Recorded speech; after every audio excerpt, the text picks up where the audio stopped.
Shalom saudaraku, selamat malam. Terpuruk merupakan sebuah keadaan yang pasti pernah dialami setiap orang dan termasuk kita. Dan biasanya saudaraku, ketika seseorang atau kita mengalami keterpurukan, maka kita menjadi lemah, tidak berdaya, dan bahkan putus asa. Tetapi saudaraku, di saat kita terpuruk dan kita tetap dekat dengan Tuhan, maka kita akan mengalami penyertaan Tuhan. Penyertaannya akan memampukan kita melewati semuanya dengan baik. Saudaraku, malam ini mari kita mengakhiri perjalanan kehidupan kita dengan membaca dan merenungkan firman Tuhan. Tuhan, biarlah firman Tuhan yang akan kami baca dan kami renungkan malam hari ini semakin meyakinkan kami bahwa Engkau senantiasa menyertai kami, sehingga kami boleh menjalani kehidupan kami dengan kuat dan tenang. Amin. Kejadian pasal 39 ayat 21. Tetapi Tuhan menyertai Yusuf dan melimpahkan kasih-Nya kepadanya. Ia membuat Yusuf mendapat kemurahan dari kepala penjara itu. Saudaraku yang dikasihi Tuhan, tidak jarang ketika seseorang dalam keadaan terpuruk membuat dia merasakan beban yang sangat berat di dalam hidupnya. Kadangkala keterpurukan juga membuahkan kekecewaan dan sakit hati dari orang-orang yang membuat dia terpuruk. Tidak jarang pula saudaraku, ketika terpuruk membuat seorang menjadi tidak berdaya atau merasa tidak berdaya untuk melangkah, menghadapi dan menjalani segala peristiwa dalam kehidupannya. Saudaraku, pada waktu itu Yusuf juga mengalami keadaan yang sangat terpuruk. Dia terpuruk bukan karena kesalahannya, tetapi dia terpuruk karena difitnah oleh istri Potifar. Saudaraku, pada waktu itu Yusuf adalah seorang yang senantiasa mendapatkan penyertaan, mendapatkan kasih setia Tuhan, mengalami kemurahan Tuhan dalam hidupnya. Di tangan Tuhan, Yusuf senantiasa berhasil melakukan segala sesuatu.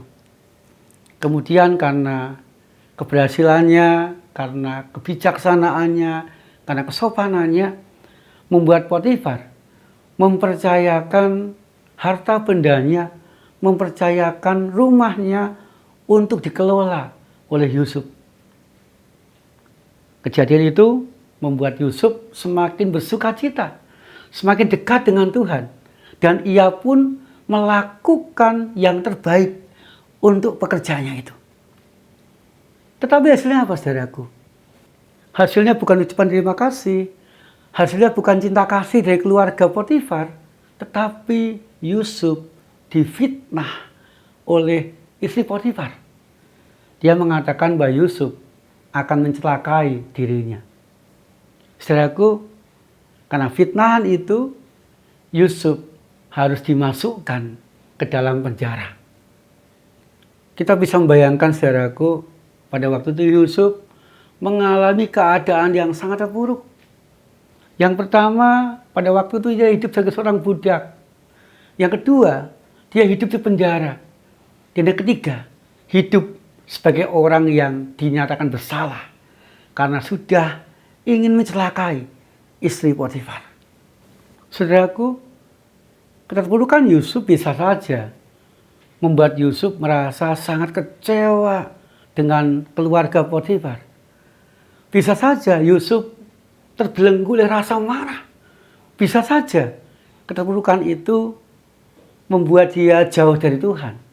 Bisa mempertanyakan bahwa Tuhan, aku sudah melakukan yang terbaik. Tapi hasilnya apa Tuhan? Hasilnya malah fitnahan dan hidup di dalam penjara sebagai seorang budak. Tetapi Yusuf sangat luar biasa, saudaraku.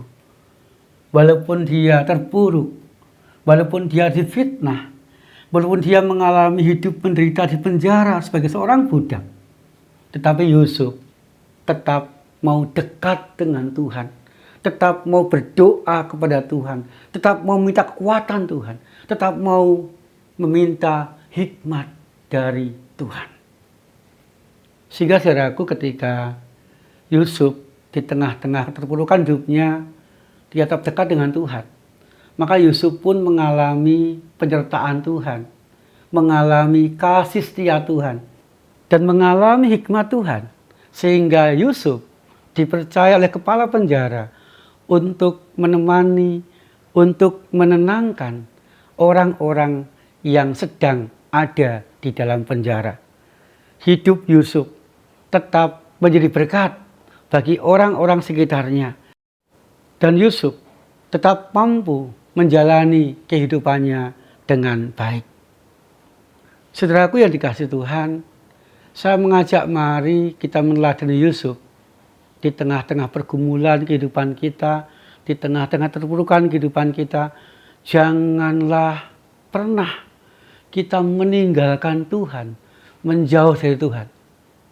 Walaupun penderitaan kita alami, keterpurukan terjadi dalam kehidupan kita, tetapi hiduplah tetap dekat dengan Tuhan. Tetap berdoalah kepada Tuhan. Tetap mintalah kekuatan Tuhan.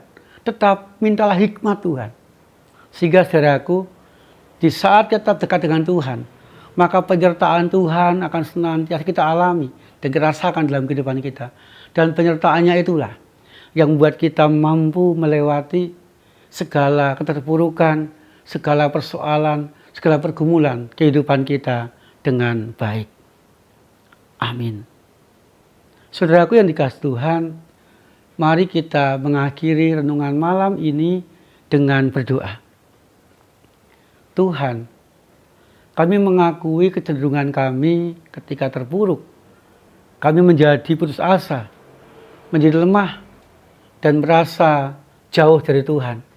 Mampukan kami ya Tuhan, meneladani Yusuf untuk tetap bersedia, dekat, berdoa, dan minta kekuatan Tuhan.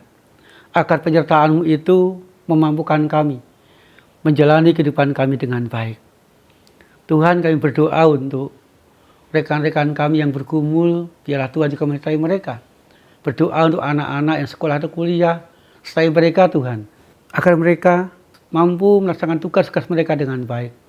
Kami juga berdoa, biarlah Tuhan senantiasa melingkupi keluarga kami, sehingga berkat, kerukunan, cinta kasih senantiasa kami alami dalam kehidupan kami sehari-hari. Di dalam nama Tuhan Yesus Kristus kami berdoa. Amin. Saudaraku, tetaplah setia menjalani keterpurukan hidup saudara bersama dengan penyertaan Tuhan Yesus. Tuhan Yesus senantiasa menyertai dan memberkati kita.